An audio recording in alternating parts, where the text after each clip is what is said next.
அஸ்ஸலாமு அலைக்கும் வரஹ்மத்துல்லாஹி தஆலா பரகாத்துஹு. தொழுகையில் நிகழும் தவறுகளில் இன்றைக்கி நம்ம என்ன பார்க்க போகிறோம் அப்படின்னா, ஆடைகளில் நிகழும் தவறுகள்.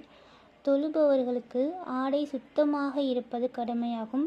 தொழுபவர்களில் சிலர் ஆடைகள் மூலம் அரங்கேற்றும் தவறுகளை உங்கள் கவனத்திற்கு முன்வைக்கின்றேன். ஃபர்ஸ்ட் பாயிண்ட் தொழும் ஆண்கள் தலையை தொப்பி துணி மூலம் மறைப்பது சுன்னத்து. இதற்காக தொப்பி அல்லது தலைப்பாகை அல்லது தொப்பி மீது தலைப்பாகை அணிந்து தலையை மறைக்கலாம். சிலர் தொப்பி அணிகிறார்கள், ஆனால் தலையின் முன்பகுதியில் உள்ள முடி தெரியும் வண்ணம் தொப்பியை உச்சந்தலையின் மேல் வைக்கிறார்கள். இது தவறான செயல். அதுக்கப்புறம் முழுக்கை சட்டை. நபி ஸல்லல்லாஹு அலைஹி வஸல்லம் அவர்கள் 2 மணிக்கட்டு வரை மறைக்கும்படியான முழுக்கை ஆடையையே அணிந்திருக்கிறார்கள். ஆகவே நாமும் அவ்வாறு அணிவது நபி வழியாகும். உழு செய்வதற்கான முழுக்கை சட்டையை மடக்கி வைத்து உழு செய்கிறார்கள். உழு செய்த பின்னர் இதனை எடுத்து விடாமல் மடக்கி வைத்திருக்கும் நிலையிலேயே சிலர் தொழுகிறார்கள். இதுவும் தவிர்க்கப்பட வேண்டும். அரக்கை சட்டையோடு ஒருவர் தொழுகிறார் என்றால் அவர்களை பற்றி பேசுவதற்கு ஒன்றுமில்லை. ஆனால் முழுக்கையிலிருந்து அதனை மடக்கி வைத்து தொழுவதுதான் தவறாகும். சிலர் அழகுக்காக முழுக்கை சட்டையின் கஃப்பை 2 மடிப்பு மட்டும் மடித்து வைத்து கொள்வார். இந்நிலையில் தொழுவதும் நல்லதல்ல, மக்ரூஹ் அப்படின்னா விரும்பத்தகாத செயல். சரிங்களா? அடுத்து கரண்டை காலுக்கு கீழ் ஆடை அணிதல். கரண்டை காலுக்கு கீழாக ஆடை அணிபவரை அல்லாஹ்வும் ரசூலும் சபிக்கிறார்கள். நவுதுபில்லாஹி மின்ஹா. இவர் நரகை அனுபவிக்காமல் இருக்க மாட்டார் என நபி ஸல்லல்லாஹு அலைஹி வஸல்லம் அவர்கள் கூறியுள்ளார்கள். இந்த பதிவு புகாரி நூலில் இடம்பெற்றிருக்கு. நம்மில் சிலர் கால் கரண்டிக்கு கீழாக ஃபேண்ட் கைலி உடுத்துகிறார்கள். அதே நிலையில் அலுவலகங்களில் வேலை பார்க்கிறார்கள். பல இடங்களுக்கு சென்று வருகிறார்கள். இவர்கள் பள்ளிவாசலுக்கு வந்ததும் கரண்டை காலுக்கு கீழுள்ள ஆடையை மடித்து வைத்து கொண்டு தொழுகிறார்கள். இது வேடதாரிகளின் செயல் போன்றதுள்ளது.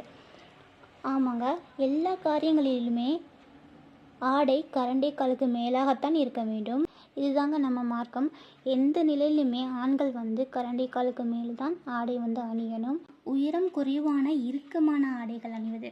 இப்போ இருக்கக்கூடிய ஜெனரேஷன் நாகரிகத்தின் உச்சியில் இருக்கிறதா, அதனால் ஆணும் பெண்ணும் இறுக்கமான ஆடைகளை அணிகிறாங்க. மேலும் அவை உயரம் குறைவாகவும் இருக்குது.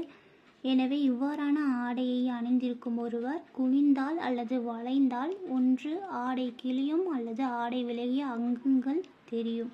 இதில் எது நடந்தாலும் மறைக்கப்பட்டிருக்கும் மறை உறுப்புகளோ உடல் உறுப்புகளோ வெளியே தெரியும். எனவே இவ்வாறான ஆடைகளை அணிவதை தவிர்க்க வேண்டும். இன்ஷா அல்லாஹ். நாம் இஸ்லாமிய இளைஞர்களில் சிலர் பேண்ட் ஷர்ட் அணிகிறார்கள். உயரம் குறைவான ஷர்ட் டி-ஷர்ட் அணிந்து தொழ வருகிறார்கள். அவர்கள் ருக்குவில் இருக்கும்போது சட்டை மேலேறி கொள்கிறது, பேண்ட் கீழிறங்கி கொள்கிறது. இதனால் முதுகில் 4 ஒரு பகுதி வெளித்தருகிறது.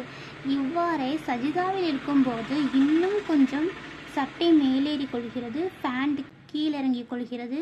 இதனால் முதுகில் 3 ஒரு பகுதியும் பித்தட்டின் 2 சதை பிடிப்பான பகுதியின் மைய பிளவு வரை தெரிகிறது.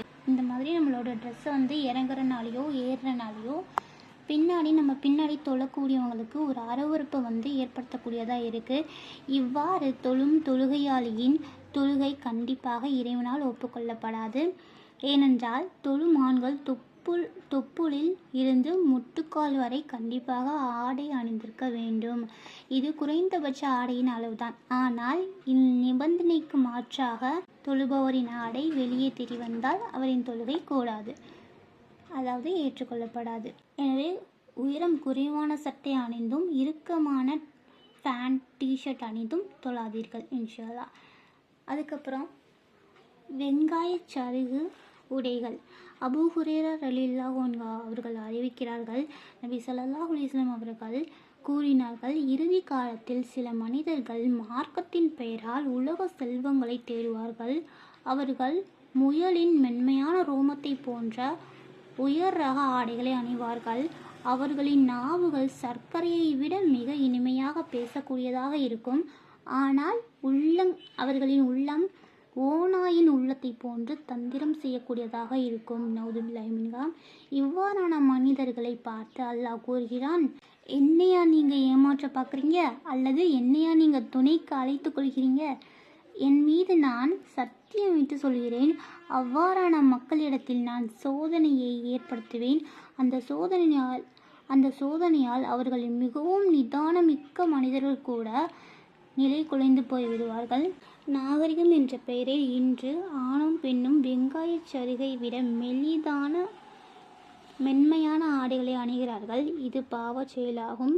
சில முஸ்லிம் சகோதரர்கள் மெலிதான லுங்கி மற்றும் பைஜாமாவை அணிந்து வந்து தொழுகிறார்கள். அவர்களின் மேலாடையும் ஏறத்தாழ அப்படித்தான் உள்ளது. இவர்கள் ருக்கு மற்றும் சுஜூதில் இருக்கும்போது அவர்கள் அணிந்திருக்கும் உள்ளாடைகளின் வடிவம், அதன் வண்ணம், அதன் கம்பெனி பெயர் முதற்கொண்டு தெளிவாக தெரிகிறது. பின்னால் தொழுபவர்களின் கவனத்தை இது ஈர்க்கிறது. அவர்களின் தொழுகை முறிவதற்கு இது காரணமாகவும் இருக்கு. இன்னும் சிலர் இவ்வாறான மெல்லிய ஆடைகளை அணிந்து கொண்டு உள்ளாடை அணியாமல் தொழ வருகிறார்கள். இவர்கள் ருக்கு சுஜூதில் இருக்கும்போது அவர்களின் மறை உறுப்பு நிழலாக தெரிகிறது. இதுவும் பின்னால் தொழுபவர்களின் தொழுகையை முறிக்க காரணமாக இருக்கிறது. மேலும் இவ்வாறான ஆடையை அணிந்திருப்பவருக்கு அல்லாஹ் கடுமையான சோதனைகளை, வெளிவர தெரியாத பிரச்சனைகளை உண்டாக்குவான். நவுதுபில்லாஹ். அதுக்கப்புறம் உருவப்படமுள்ள ஆடைகள் அணிவது. உருவப்படமும் நாயும் எந்த வீட்டில் இருக்கிறதோ அந்த வீட்டிற்குள் இறையருளை கொண்டு வரும் வானவர்கள் வருகை தரமாட்டார்கள் என நபி ஸல்லல்லாஹு அலைஹி வஸல்லம் அவர்கள் கூறியுள்ளார்கள். இந்த செய்தி புகாரி மற்றும் முஸ்லிம் என்ற நூலில் பதிவு செய்யப்பட்டிருக்கிறது.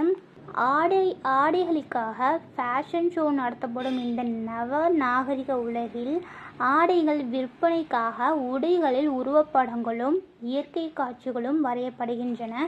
பெண்கள் அணியும் பட்டுப்புடவைகள், சாதா புடவைகள், நைட்டிகள், சுடிதார்கள், ஜாக்கெட்டின் பார்டர்கள், கைக்குட்டை ஆகியவற்றில் மயில், புறா, மீன், பசு, வாத்து, நந்தி, யானை ஆகியவற்றின் உருவப்படங்கள் பிரிண்ட் செய்யப்படுகின்றன. எனவே இவ்வாறான உருவப்படம் கொண்ட ஆடைகளை அணிவது ஹராம், அதாவது விலக்கப்பட்டதாகும்.